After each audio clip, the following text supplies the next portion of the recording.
السلام عليكم ورحمة الله وبركاته.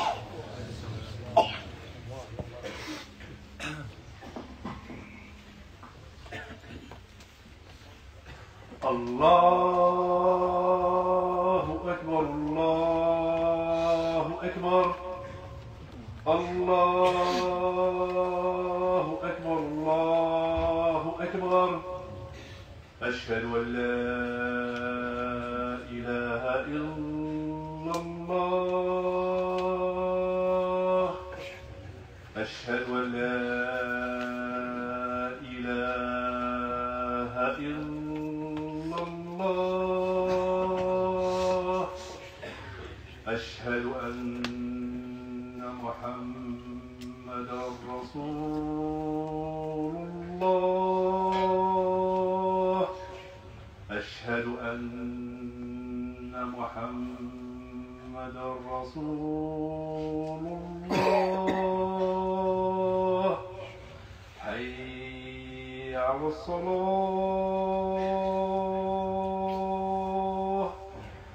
حي على الصلاة.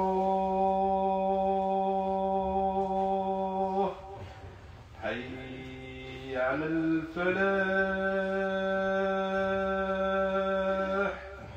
حي على الفلاح.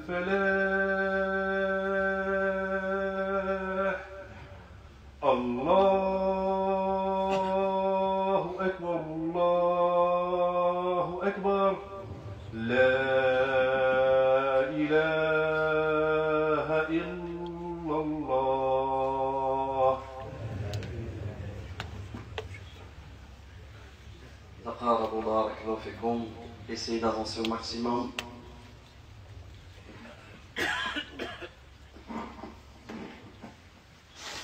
إن الحمد لله نحمده ونستعينه ونستغفره ونعوذ بالله من شرور أنفسنا ومن سيئات أعمالنا.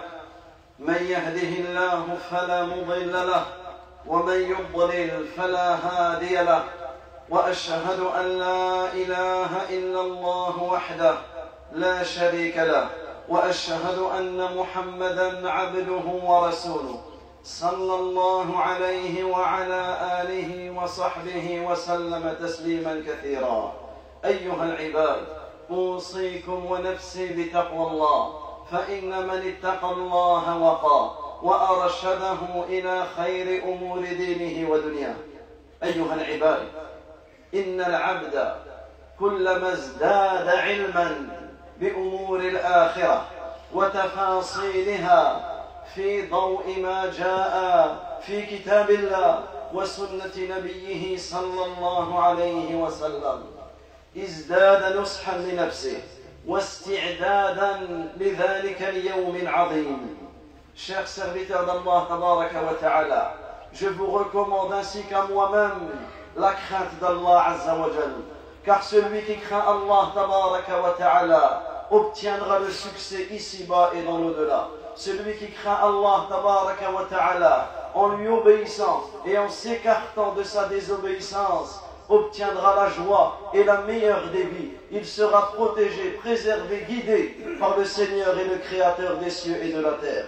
Chers serviteurs d'Allah azza wa jal, à chaque fois que le serviteur augmentera son savoir, notamment sur les étapes du jour de la résurrection, à la lumière du livre d'Allah tabaraka wa ta'ala et à la lumière de la sunnah de notre noble prophète Muhammad sallallahu alayhi wa sallam, à chaque fois que tu apprendras les étapes et que tu étudieras ce qui se passera après notre mort, cela augmentera notre remise en question.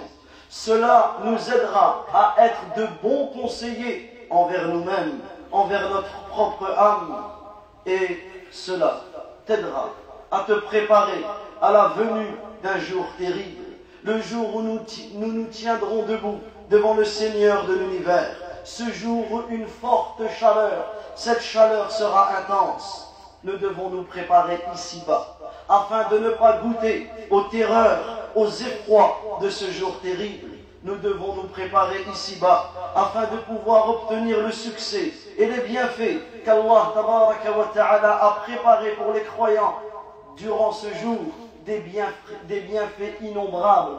Personne ne pourrait les compter.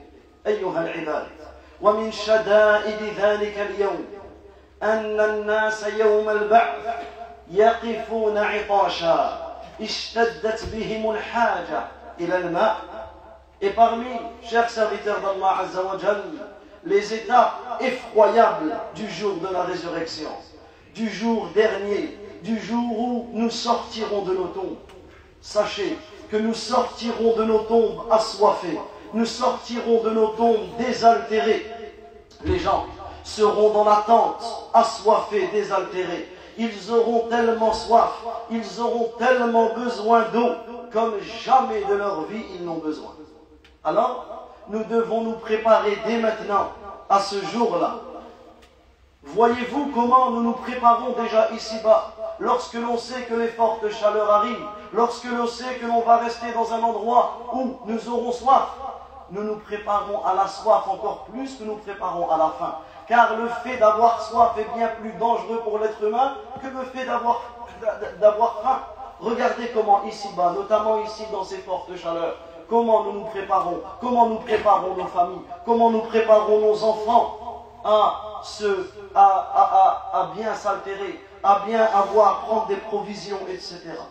Alors nous devons, d'une manière encore plus grande, nous préparer à cette grande soif que nous aurons au jour de la résurrection, en nous préparant par les bonnes actions et par le fait de s'écarter des mauvaises actions.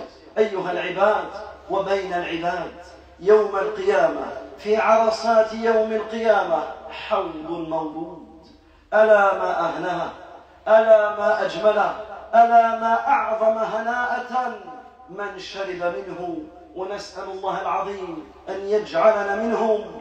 أيها العباد شربة في عطش شديد وحاجة مسة لا يظمأ العبد بعدها أبدا. Chers serviteurs d'Allah Azza wa Jal, durant ce jour, il y aura des serviteurs. Au jour de la résurrection, il y aura des serviteurs ceux qui sont des gens de la foi, auront un bassin présenté. Le bassin de notre noble prophète Muhammad sallallahu alayhi wa sallam sera présenté à eux. Ils auront l'opportunité de s'approcher et de se désaltérer dans ce bassin. Alors que les gens seront dans une soif terrible, alors qu'ils auront un besoin énorme de se désaltérer, il y aura un bassin présenté. Et quoi de plus beau ce jour-là? Quel plaisir auront-ils? Quel plaisir et quelle joie, quel succès pour les gens de la foi. Quel succès ils auront de pouvoir boire de ce bassin. Une seule gorgée de ce bassin et tu n'auras plus jamais soif, à jamais. Et tout ce que tu buvras après, tu ne le buvras pas pour te désaltérer ou pour étancher ta soif, mais tu le buvras par pur plaisir, par pur délice.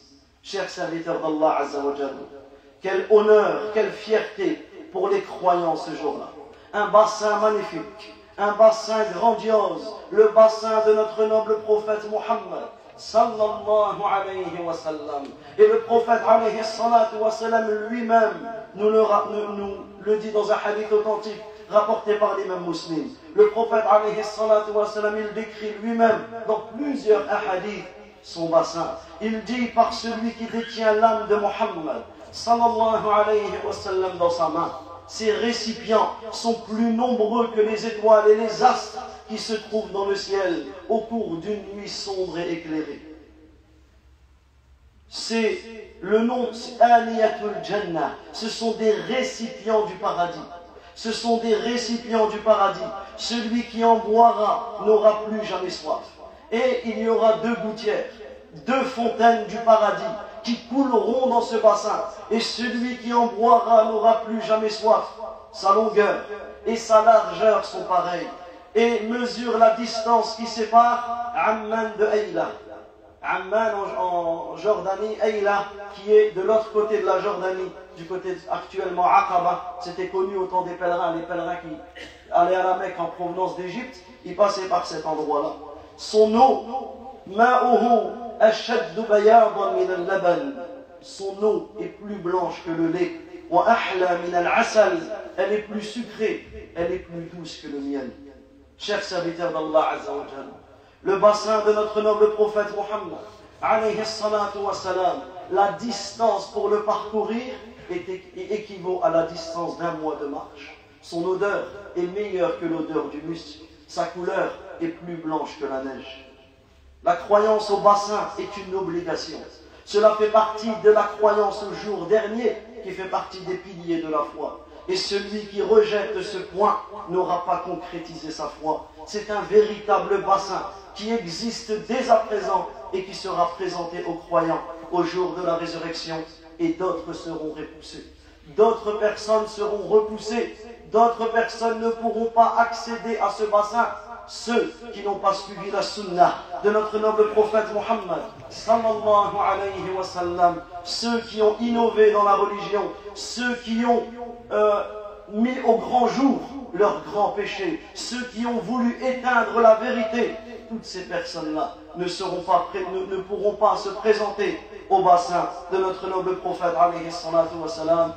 Plusieurs hadiths ont été rapportés sur ce sujet et plus de 40 compagnons radiyallahu anhum ont rapporté des hadiths sur ce sujet. أقول قولي هذا وأستغفر الله لي ولكم ولسائر المؤمنين من كل ذنب إنه ولي ذلك والقادر عليه فاستغفروه يغفر لكم إنه هو الغفور الرحيم. Essayez encore, barakallahu fikum, de boucher les trous et de vous rapprocher au maximum.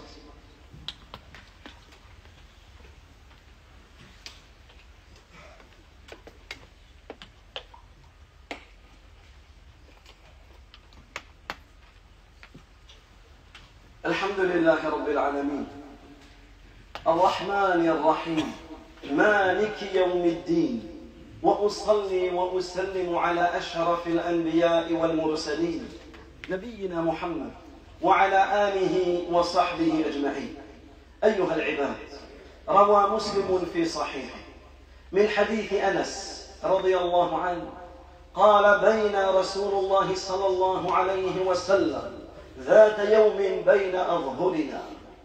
L'imam Muslim, rahmatullahi alayhi, il rapporte dans son sahih un hadith de Anas, qu'il dit que le prophète sallallahu alayhi wa sallam était avec ses compagnons. Et il a levé la tête en souriant. Alors les compagnons radiyallahu anhum de dire: qu'est-ce qu'il te fait rire, ô messager d'Allah sallallahu alayhi wa sallam, pourquoi ris-tu? Quelle est la chose qui t'a fait sourire? Alors le prophète alayhi salatu wa sallam, il dit: une sourate m'a été révélée. Et il a récité sourate Kawthar. Inna a'taynaka al-Kawthar. Certes, nous t'avons donné al-Kawthar. Al-Kawthar qui est un fleuve du paradis, qui est plongé, ce fleuve du paradis qui est plongé dans le bassin de notre noble prophète alayhi salatu wa salam. C'est pour cela que la description du Kawthar est la même description que le Hawl, que le bassin du prophète alayhi salatu wa salam. Fasalli li rabbik wanhar. Alors, vu qu'Allah tabaraka wa ta'ala t'a donné ce grand bienfait, prie pour ton Seigneur et sacrifie. Inna shani'aka huwa al-abtar. Celui qui se détourne de toi, qui a une animosité sur toi, sera totalement coupé de tout bien, privé de tout bien. Alors le prophète alayhi salatu wa salam, il a récité à ses compagnons Surat Kawthar. Ensuite il leur dit: savez-vous ce que c'est que le Kawthar? C'est un fleuve qu'Allah tabaraka wa ta'ala m'a promis. Il comporte tout le bien et c'est un bassin qui sera présenté à ma communauté au jour de la résurrection. Les récipients sont aussi nombreux que les étoiles, mais certains en seront écartés. Certains en seront écartés. Des personnes seront présentées à ce bassin dans ce jour terrible, dans ce jour de grande soif. Ils iront en direction de ce bassin, mais ils en seront écartés. Alors le prophète alayhi salatu wa salam, par sa miséricorde, par sa douceur envers sa communauté, il dira: Ya Rab, ils font partie de ma communauté, il les reconnaîtra, ce sont des gens de ma communauté. Rabbi innahu min ummati, ils font partie de ma communauté. Mais ici on lui dira: non, tu ne sais pas ce qu'ils ont fait après toi. Tu ne sais pas ce qu'ils ont fait après toi. Alors ils seront écartés du bassin et n'auront aucune possibilité de s'abreuver dans son bassin. Et Abu Huraira radiyallahu anhu, il rapporte que le prophète alayhi salatu wa salam, il dit: pendant que j'étais debout près du bassin, une troupe de gens arrivera. Imaginons un seul instant cette scène qui se produira sans aucun doute. Notre noble prophète alayhi salatu wa salam, debout, prêt à accueillir sa communauté près de ce bassin. Il va voir des gens arriver. Il aura cette fierté et cette joie de voir ces gens arriver. Mais un homme se mettra entre le prophète sallallahu alayhi wa sallam et entre ces gens-là, et ils leur diront par ici. Vous, c'est par ici. Le prophète sallallahu alayhi wa sallam leur dit: où les emmenez-vous? Ils leur diront: par Allah, ils iront en enfer. Par Allah, ils iront en enfer. Et à plusieurs reprises, cela se produira. Et ensuite, ils diront au prophète sallallahu alayhi wa sallam: ils sont revenus sur leurs pas après toi. Ils sont revenus sur leurs pas à reculons après toi. Chers serviteurs d'Allah, ce sujet doit nous réveiller. Ce sujet doit nous aider à nous préparer. C'est maintenant. Jusqu'à quand nous allons rester dans cette insouciance? Jusqu'à quand nous allons continuer notre mode de vie qui nous donne à perdre notre temps? Jusqu'à quand nous allons nous éloigner de la sunna de notre noble prophète alayhi salatu wa salam? Des gens y seront écartés, éloignés à jamais. Préparons-nous dès maintenant. On se doit de se préparer à pouvoir accéder au bassin et surtout à ne pas faire partie des gens qui en seront écartés. Comment s'y préparer? Premièrement, par le fait de s'attacher, de s'accrocher à la sunna de notre noble prophète Muhammad alayhi salatu wa salam. Et deuxièmement, en s'écartant, en s'éloignant de toutes les passions, de toutes les ambiguïtés et de toutes les innovations. Et de toutes les innovations, parce que les innovations religieuses détruisent la personne ici-bas et dans l'au-delà. Les innovations religieuses, elles détruisent la personne dans sa vie comme dans sa religion. Les bid'a, les innovations religieuses et les ambiguïtés dans la religion font partie des plus grandes privations du bien ici-bas et dans l'au-delà. Chers serviteurs d'Allah Azza wa Jal, Allah Tabaraka wa Ta'ala nous a donné un moyen clair, un moyen facile, afin de profiter des bienfaits du jour de la résurrection, afin de pouvoir profiter du bassin de notre noble prophète Muhammad sallallahu alayhi wa sallam. Quel est ce moyen d'obtenir l'altération, d'obtenir le fait de pouvoir s'altérer au jour du bassin, au jour de la résurrection? C'est le fait de s'attacher clairement, fermement à la sunna du prophète alayhi salatu wa salam. Car celui qui est attaché à la sunna ici-bas et qui rejette les innovations ici-bas pourra profiter du bassin du prophète alayhi salatu wa salam. Un bassin magnifique, le plus grand des bassins. Une fierté pour le prophète alayhi salatu wa salam, car chaque prophète aura un bassin. Chaque prophète sera fier de présenter la plus grande des communautés, mais le plus grand bassin, le plus bon bassin, le plus pur bassin sera le bassin de notre noble prophète alayhi salatu wa salam, et cela sera une fierté qu'aura notre noble prophète alayhi salatu wa salam. Chers serviteurs d'Allah, Allah Azza wa Jalla dit: وَقَالَ رَبُّكُمُ ادْعُونِي أَسْتَجِبْ لَكُمْ. Et ton Seigneur dit: invoquez-moi, je vous répondrai. Ibn Abi Mulayka. Ibn Abi Mulayka, c'était un des rapporteurs du hadith du bassin que l'on a cité. Ibn Abi Mulayka, vous savez ce qu'il disait dans ses invocations? Il disait: Allahumma inna na'udhu bik an narji'a ala a'qabina. Oh Allah, nous cherchons protection auprès de toi contre le fait de revenir sur nos pas. Wa an nuftan an dinina. Et nous cherchons la protection auprès de toi contre le fait d'être éprouvés dans notre religion. نسأل الله العظيم رب العرش العظيم أن يوفقنا أجمعين للزوم السنة والتمسك بها. ونسأل الله العظيم رب العرش العظيم بأسمائه الحسنى وصفاته العليا أن يرزقنا أجمعين حوض نبينا محمد صلى الله عليه وسلم، وأن يسقينا مشربا هنيئا لا نظمأ بعدها أبدا.